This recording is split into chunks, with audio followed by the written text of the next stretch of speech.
Whether you just installed a heat pump or are looking to get one, this video is going to give you 3 tips on how to manage that heat pump and how they differ from traditional forms of heating. But first, we need to ask ourselves, what is a heat pump?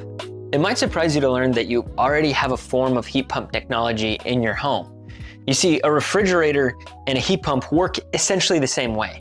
They both use a substance called refrigerant that's good at absorbing heat in one spot and releasing it in another spot. A refrigerator just works to cool the food inside this box. A traditional air conditioner is going to work in roughly the same way, except instead of cooling your food, it's going to cool your entire home by absorbing the heat inside and then releasing it outside. A heat pump like this one is going to work in the same way. It'll actually cool your home in the summer months by removing heat, but it has what's called a reversing valve. And so the entire process of refrigerant evaporating and condensing can be reversed. And so it can actually heat your home in the winter months. This is different than a traditional form of heating because it's not seeking to generate heat either through combustion and flame or even electric resistance coils. It's actually just moving heat around, which makes it much more efficient.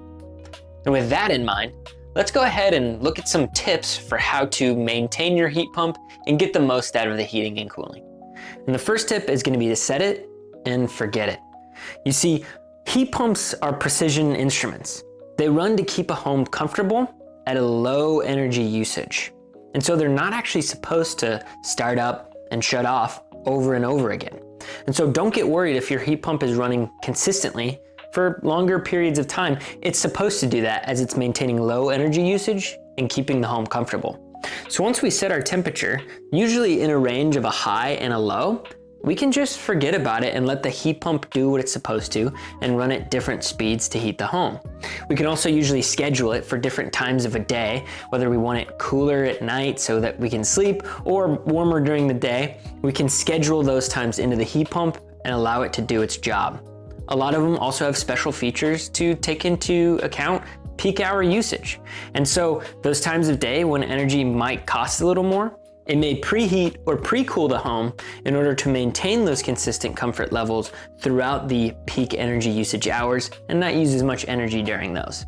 So we'll play with our settings when we first get the heat pump, and it might be worth doing with the installer, and we'll set those and forget about them to allow our heat pump to run efficiently. For our second tip, we want to keep it clear. See, a heat pump needs proper airflow to function well. So that means for our outdoor coil, we're going to keep it free of any debris or twigs or leaves or cotton that can build up on it in the summer months. And we'll make sure to keep this space clear so that it allows airflow to work through. In the winter months, that means we'll knock any snow off of the machine and from around the machine. That way it doesn't prohibit it from functioning well. During those winter months, it's also normal for it to go through what's called a defrost cycle. That means that it will melt essentially anything that's cold around the coils so that it can continue to heat the home well. So it's normal to find a little bit of ice buildup under the machine, and so we'll keep our walkways away from the outdoor coil. And at this time, you might notice slightly cooler air coming from the supply registers for a short amount of time in the home. Don't freak out, that's normal. It's gonna work to heating the home later and keeping it at a comfortable temperature during and after that defrost cycle. We'll also be sure to keep our supplies and returns inside the home clear because these also allow for airflow of the system.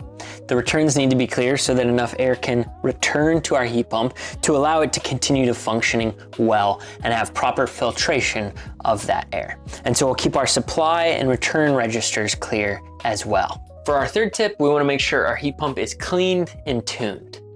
Every heat pump, whether it's ducted or mini split, is going to have a filter of some kind. And so we want to make sure that we continually replace the filter as often as it needs to be.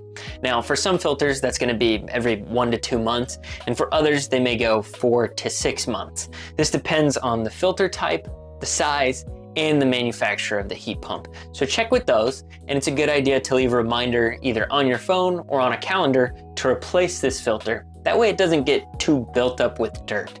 Because for the same reason we want to keep our outdoor unit and our supplies and registers clear, we want good airflow through the filter box. As far as tune-ups go, we generally recommend at least once a year. And that might seem like a lot at this point, But when we compare this piece of equipment that's fairly expensive to something like a car that needs to have its oil changed and its filter replaced and its tires rotated, it's not all that crazy to say that this should also be checked up on every once in a while. And so as a best practice, we recommend checkups at least once a year.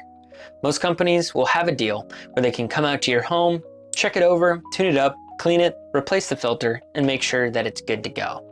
And we'll make sure we don't have any potential future problems. That way we can catch them early and you're not freezing in the middle of one winter night wondering when your heat might come back on or when someone can come out to look at it. So we'll catch those problems early and we'll make sure that our system is running well, and it'll also extend the lifespan of our system.